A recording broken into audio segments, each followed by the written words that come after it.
May nagtatanong sa atin kung para sa ano daw to at saan ko nabili. Alam naman niya nasa Shopee pero ipapakita ko sa inyo kung paano ko to kinabit. Simple lang. Ayan. No-open siya dyan. Washer to yung inayos ko nga kasi itong manibela. Nagdagdag ako ng washer. O yun, sa mga magkakabit ng ganito, lalagyan mo siya ng washer para mas secure, hindi maalog. No-open to, then may second level siya na mas malalim. Yan, pabungo, kung ano-ano, kung anong gusto nyong ilagay dyan. Ako, cellphone nilalagay ko minsan ng mga anak ko. Dito, papel, cellphone, kasya dito sa second level na to, first level na to. Tapos may USB din siya, yan. 3 yung USB niya. Ito, yung USB na to, papunta to sa kotse. Para magkaroon ng power yung mga saksakan nito. Natatanggal to, no. Natatanggal siya, yan. Ito siya. Matagal na sa akin to, dumi na nga A-assemblein to, nakakalas to actually. Pero may tutorial naman kung paano kinakabit. May manual. Tapos nauusog to no. Mapapansin nyo no. Nauusog siyang pa ganyan. Tapos backwards ganyan. Tapos ito, na-adjust to. Nalalakihan yung ilalim.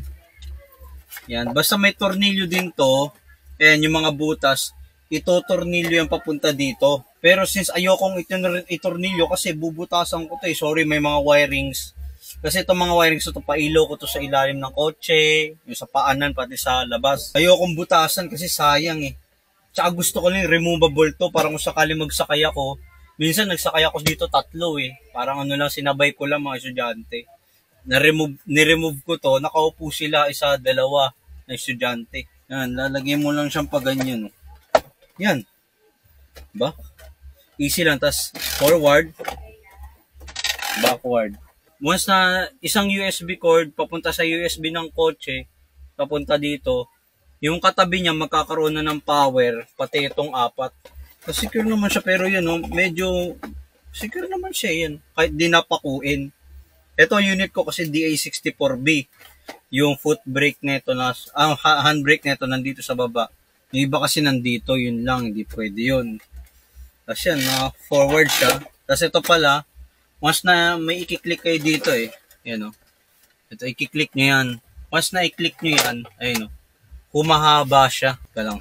Yan, nahaba siyang ganyan. Tapos tataas din, aangat din yung height niya. Yan pag ayun, mas mataas siya, di ba? Atake ko, ganun. Tapos, pindutin ko. Yan. Kaya bante ko ng konti, mas malapit na sa manibela. Meron naman tong armrest. Yun, ito, yung dito sa upuan. Kaso, aiksi Kaya gusto ko mas mahaba. Kaya minsan pag nagmamaneho ko yan, relax na relax. Chill na chill, Diba? May parang extension wire din na yan. Makakasaksak ka sa likod, yung mga magcha-charge dun sa passenger mo. Sa Shopee to, around parang 700 or 600 bili ko. Check nyo na lang sa Shopee. Parang i-type nyo na lang, i-screenshot ko na lang, ipapakita ko sa inyo dyan. I-on ko. On ko yung ilaw. Ito, isasaksak ko to para sa paanan yan. Ayan. Para may ilaw yung paanan ko, nag-iiba-ibang kulay. Yan pati dito sa likod. Tapos, pati sa labas. Ayan. Ito para sa paanan. Tapos yung sa likod na isa, ito para sa labas. Tapos, ayun, ang dami pang saksakan. Pwede pang saksakan ng magcha-charge. Ganyan. Saka to, may isa pa dito. Tapos na ito. Ganda to, solid. Dagdag ko pa ng downside nito. Yung sa seatbelt, ayan, since nadagdagan, medyo masikip siya. Kaya pag magsi-seatbelt ka, medyo mahirap. Siyempre, hindi mo maano. Kaya ang paglagay ko ng seatbelt yan, pinapasok ko yung loob ko, yung kamay ko sa loob. Tapos tutulakin ko, gamit ko na lang daliri dyan paghawak. Tapos tulak. Hindi na parang isang buong kamay na ganun kasi nga nakaharang. Pero okay lang naman kasi hindi naman ako laging nakahawak dyan, di ba? Tapos pindot lang. Yan, ganun lang. Easy.